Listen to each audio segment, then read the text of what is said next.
Thailand is one of those places that feels easy almost immediately. That's probably what caught me off guard the most about it. You land in Bangkok and within 20 minutes you start thinking, yeah, I could probably live here. Things work, transport mostly makes sense. There's food everywhere and you can get around easily.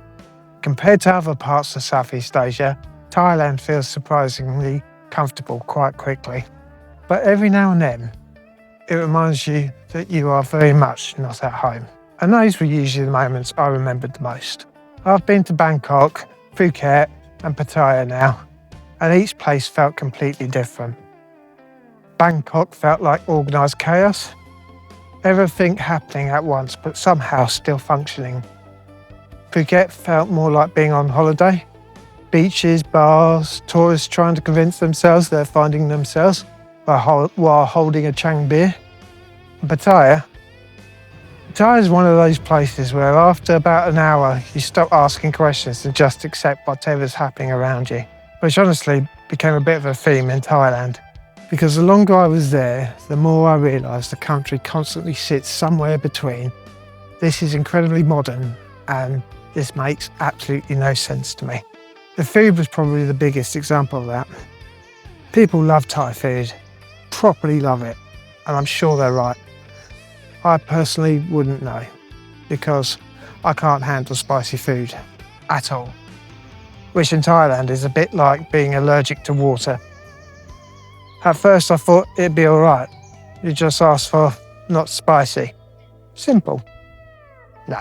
What I eventually realised is that when Thai people say something isn't spicy, they mean it isn't spicy for them, which is a completely different scale. Eventually, I learned you need to be very clear about it. My pet, basically not spicy. I learned that in Phuket after deciding to try crocodile from this little barbecue stall. I thought, right, new country, new experiences, let's be adventurous. So I ask, spicy? Guy says, no, my pet. Perfect. Took one bite, and to this day, I still have absolutely no idea what crocodile tastes like. Because whatever seasoning they used immediately erased every other flavour from existence. My mouth was on fire, I was sweating. I think my eyes started watering. I think my soul briefly left my body. And the worst part is everyone around me seemed completely fine. Just casually eating food that felt medically aggressive to me. After that, 7-Eleven basically became my support system. Honestly, I don't think I've ever relied on a shop more in my life. Toasties, cold drinks, air conditioning. A safe, predictable environment where nothing bad could happen. Or so I thought. Because at some point, I saw this video from Bangkok of a massive monitor lizard inside a 7-Eleven.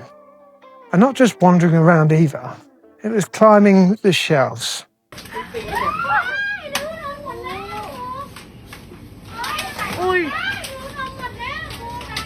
Actual Jurassic Park behaviour. And for once, even the locals in the video looked slightly concerned, which honestly made it worse. Because usually, Thai people seem incredibly calm about things that would cause complete panic back home. Meanwhile, this thing's halfway up the snack aisle like it's searching for a meal deal. After that, the 7-Eleven safe space feeling disappeared slightly, which was roughly how I felt the first time I got into a tuk-tuk in Bangkok. A guy offered me a full city tour for 60 baht. Now, as a British person, when someone offers you something suspiciously cheap abroad, there's this little internal battle where you know it's probably nonsense. But you also think, well, it might be the greatest deal of my life. So, I agreed. And technically, it was a city tour, if your definition of city is exclusively tailor shops. Every single stop was another man trying to measure me for a suit. At one point, I genuinely started wondering whether I looked like someone desperately in need of formal wear. I didn't really see Bangkok at that time, but if I ever need a linen three-piece suit at short notice, I'm absolutely sorted. And honestly, That was kind of my experience with Thailand in general. Not dangerous, not hostile, just constantly finding small ways to catch you off guard, even culturally. I remember going to the cinema in Bangkok to watch a Marvel film one evening.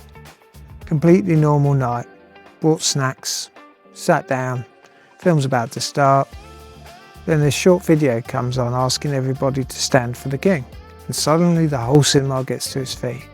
I stood up as well, obviously, but I remember thinking how strange it felt seeing something that would just never happen in Britain. Thailand takes respect for the royal family very seriously, even the money. I later found out stepping on Thai currency is considered disrespectful because the king's face is on it, which feels like exactly the kind of thing you could accidentally do without thinking. And honestly, I kind of respected that. There's a clear sense that some things matter there culturally in a way that's mostly lost in Britain. And I think that's partly why making even a small effort there matters as well. Just learning a few basic Thai words goes a surprisingly long way. Sawadee krab, hello. Kokon krab, thank you. Nothing complicated. But people generally seem to appreciate the effort. Not because your pronunciation is good, in my case it absolutely isn't, but because you're showing a bit of respect for where you are. And honestly, that seems to matter quite a lot in Thailand. There's little moments like that which can make you realise you can read about a country before visiting, but you don't properly understand it until you're standing in the middle of it, slightly confused. And I think that's partly why I loved Thailand so much. Because underneath the beaches and nightlife and tourists, there's this constant feeling that you're slightly outside your comfort zone. Not in a bad way, just enough to make you pay attention. Even heat does that. Thailand heat isn't relaxing tropical heat. It's oppressive. The kind of heat where you walk outside and immediately become aware of every inch of your body. I leave the hotel looking reasonably presentable, and within about 4 minutes looked like I'd been rescued from a shipwreck. And you do start noticing there are two different ways British people react to heat abroad. Some quietly suffer through it. Others remove their shirt immediately and start wandering around looking like a disappointed lobster. The thing is though, Thailand generally isn't the sort of place where walking around topless everywhere is considered respectfully, culturally. The Thai are usually far too polite to actually say anything to you about that. But I can absolutely guarantee they're judging you internally. And honestly, fair enough. Then when you finally adjust to the heat, the rain arrives out of nowhere. Massive tropical downpour, absolutely biblical. Then 20 minutes later, the sun's back out again like nothing happened. Which honestly sums Thailand up quite well. It constantly feels like it's shifted between extremes. Modern but chaotic, relaxed but intense, comfortable but unfamiliar. And I think that balance is probably why so many people end up falling in love with it. For me, Thailand never really felt like one single experience. It felt more like a collection of strange little moments that slowly changed the way I looked at travel altogether. And the weird thing is, those are usually the parts I remember the most.